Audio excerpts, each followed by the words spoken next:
सब एक मिनट रुकना।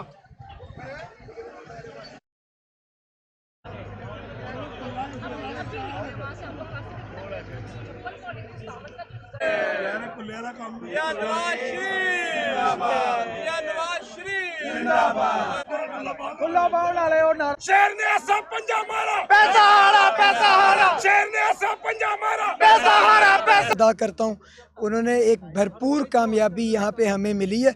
जो हमारी लीड 2018 में थी उससे लीड इम्प्रूव हुई है यहाँ पे इस रिज़ल्ट के अंदर। पर जो असल में जो हमारे लिए लम्हा फ़िक्री है बहैसियत कौम, बहैसियत सियासतदान, वो ये है कि हम किस लेवल के ऊपर आके गिर गए हैं, किस हद तक गलाजत सियासत के अंदर लेके आ गए हैं कि हम लोगों की, वोटरों की तजलील करते हैं, लोगों की मजबूरियों का आज फ़ायदा उठाते हैं, हम कुरान पाक की बेहुरमती करते हैं, इस नापाक धंधे के अंदर कुरान पाक की हुर्मत को इस्तेमाल करते हैं। तो ये मेरे ख्याल से बहैसियत कौम हमारे पे लम्हा फ़िक्री है। और इसके साथ साथ बिलावल भुट्टो ज़रदारी साहब जो आला इक़दार और पता नहीं कौन कौन से बड़े बड़े बयानात और ख़यालात का इज़हार असेंबली के फ्लोर पे करते हैं, जलसों में करते हैं, जुलूसों में करते हैं, आज आके वो बताएं वो इस यहाँ पे ये रिवायात तय करना चाहते हैं। उनके वालिद साहब ने जो यहाँ पे सियासत की है NA 133 के ज़िमनी इलेक्शन में, मेरा ख्याल है उन्होंने सबसे बड़ी जो दुश्मनी की है वो बेनज़ीर भुट्टो की लेगेसी और बिलावल भुट्टो की फ्यूचर सियासत के साथ की है कि पंजाब के अंदर पीपल्स पार्टी का मकरू चेहरा उन्होंने सारी दुनिया के आगे एक्सपोज कर दिया।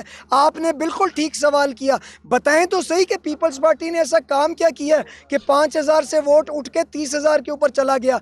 जो लोग कराची को कूड़ा नहीं उठा सके, जो कंटेनर बेचते हैं वहाँ पे पानी के, यहाँ पे कुत्ते की वैक्सीन के लिए लोग दर बदर फिरते हैं, वो यहाँ पे आके पंजाब के क्लेमेंट बन गए। तो ये बिलावल भुट्टो ज़रदारी को भी सोचने की ज़रूरत है कि अगर यही ज़रदारी टोला राजा परवेज़ अशरफ साहब जो ब्रीफ केस और संदूक बांटते रहे, उनकी क़यादत में अगर इसी तरह चलता रहा तो ये बिलावल भुट्टो ज़रदारी के लिए कब्रिस्तान बना देंगे पंजाब की सियासत का। तो ये वो सोचें। अली भाई ये बताइएगा, बतौर सदर बिलावल भुट्टो से इस मामले पर शिकायत की कि जिस तरह की यहाँ पर इकदाम किए। देखिए मैं इसको साथ मिला लें। अब PDM में पीपल्स पार्टी आप लोगों की जमात है, एक साथी जमात है, तो अब आप